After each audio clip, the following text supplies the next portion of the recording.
दूर गाउँको कुनामा एउटा सानो टिनको छाना थियो।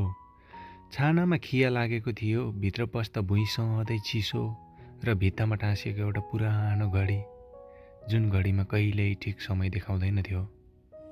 त्यही घरमा बस्थ्यो ऊ,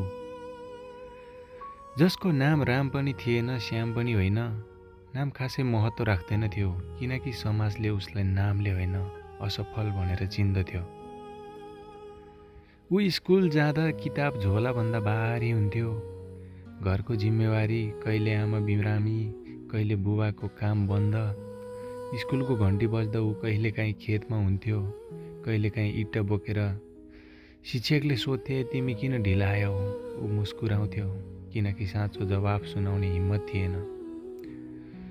उसको एउटा सपना थियो, एक दिन म पनि राम्रो जिन्दगी बाँच्नेछु। तर सपना पाल्न पैसाभन्दा गाह्रो कुरा आत्मविश्वास थियो। एससीमा ऊ फेल भयो। साथीहरू पास भए, फोटो खिचे, मिठाई बाँडे। ऊ चाहिँ घरको कुनामा बसेर आफ्नै नतिजा च्यात्दै थियो। त्यो दिन उसले पहिलो पटक सोच्यो, सायद म यत्तिकै जन्मिएको हुँ। गाउँलेहरू भन्थे, यसबाट केही हुँदैन। कसैले भन्यो, यत्रो पढेर पनि फेल। कसैले त सिधै भन्यो, यस्तो मान्छे त विदेश गएर पनि के नै गर्छ र। सबैको कुरा एउटै थियो, उसलाई भरोसा गर्ने कोही पनि थिएन। ऊ राति सुत्न सक्दैन थियो, किनभने उसको दिमागमा एउटै प्रश्न घुम्थ्यो, म साँच्चै यति कमजोर हुँ? उसले किताब पढ्न थाल्यो, युट्युबमा भाषण सुन्न थाले। कसैले देखेन, कसैले ताली बजाएन, तर ऊ पढ्थ्यो, किनकि उसँग गुमाउन केही थिएन।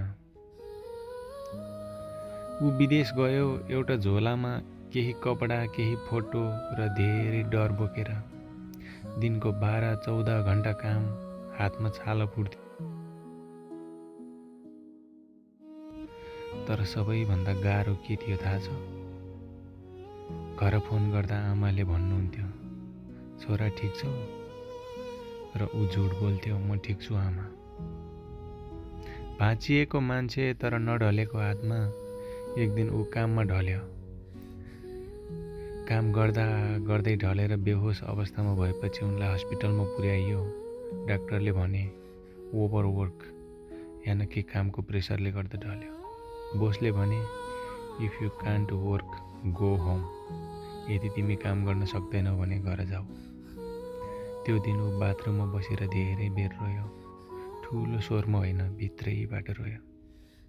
त्यही बेला उसले निर्णय गर्यो, म यस्तो जिन्दगीका लागि बनेको होइन।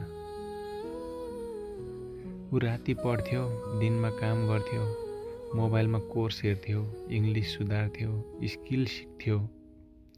3 वर्षसम्म कसैले देखेन, तर 4थो वर्ष उसले जब चेन्ज गर्यो। 5औं वर्ष उसले नेतृत्व पनि पायो, यानि कि उनको प्रमोसन पनि भयो। कामको प्रतिको लगनशीलता, उच्च मनोबल र इङ्ग्लिस बोल्ने स्किल र काममा उत्तिकै कन्फिडेन्ट देखाइसकेपछि उनीहरूले नै सोध्न थाले, how did you do it? तिमीले यो सब कसरी गर्यो? सबै छक्क परे उनलाई हेरेर, र उनले मनक्के पैसा पनि कमाए। उनी झोलाभरि पैसा र सपनाहरू बोकेर जब गाउँ फर्कियो, मानिसहरूले भने, ए उही त हो। तर यसपटक उसको आँखामा झुकेको थिएन, उसको स्वर काँपेको थिएन। उसले ठुलो भाषण पनि दिएन, कसैलाई पनि हेपेन। उसले बस आमाको हात समात्यो। आमाको आँखाबाट आँसु झर्यो, किनकि यो आँसु दुःखको होइन, धैर्यको, जितको थियो। ऊ संसारले चिनेको हिरो होइन, तर ऊ आफूले नहार्ने मान्छे हो।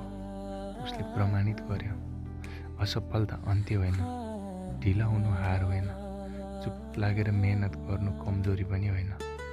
साँचो जित तालीमा होइन, आत्मसन्तुष्टिमा हुन्छ।